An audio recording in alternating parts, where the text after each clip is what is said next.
history is actually steeped in very rich history of colonial times. During the frontier wars of land dispossession, those things were happening right in these areas here.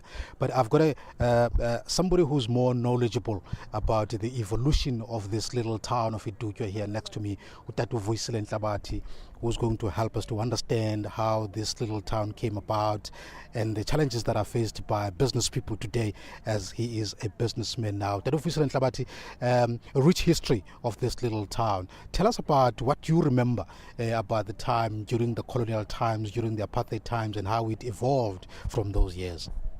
What I remember is that during the time we were students, we're scholars around here. We used to come here by buses, and the buses at 1 o'clock, all the buses in town, they go back to the rural areas.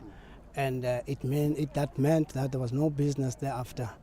But things have since changed.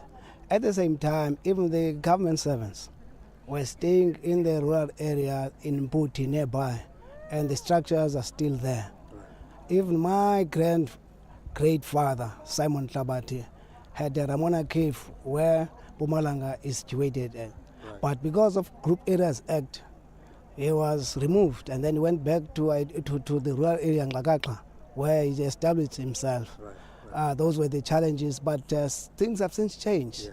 And I do know that quite a lot of graves of the heroes of the struggle who were involved, the chiefs and the kings were involved in the battles protecting their land. Actually, those graves are actually in some of the villages here. They are definitely in all the villages around here, because people were chased away from the town, and things were not very easy then.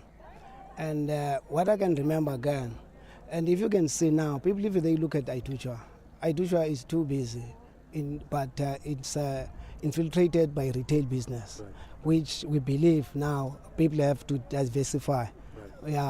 And I think there's a guy here, Isnobo, is doing very well in terms of tourism. Tourism and recreation facilities for our youth is the key thing that we need today. Yes. Now, you are a businessman now involved in construction. Obviously, construction is key in these areas because of the state of roads that need to be repaired, that need to be built in the villages and so on. Tell us about the experiences that you have in terms of working with government to be able to do that work on building of roads and so on. My business is servicing the contractors, and the challenge we get, which affects me as well, if the contractors are not paid on time by the government, it affects my business as well. And I believe until that is resolved, because it's a serious challenge to the contractors. They need payment in time. You remember, those are small business, and they need to grow. And it is unlikely to grow if there is a cash flow all the time. Well, because of time constraint, we're going to leave it there. Thank you very much for your time, sir.